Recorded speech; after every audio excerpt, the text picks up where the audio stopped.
Ei, doidão. E aí, galerinha do YouTube, e aqui quem tá falando é o Ian Marinho.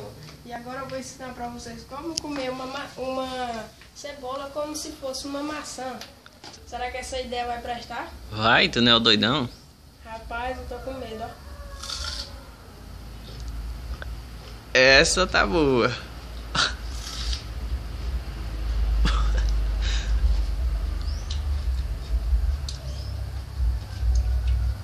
Galera, eu vou falar pra vocês, é muito ruim.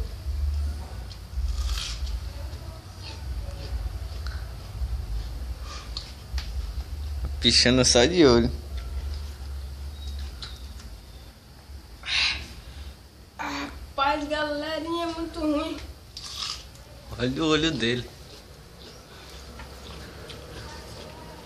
Chega, tá vermelho.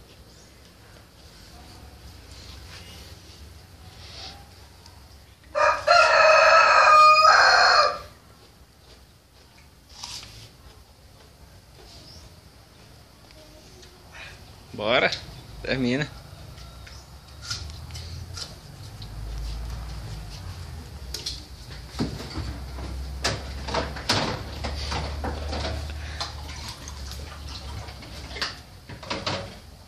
Vixe, Maria.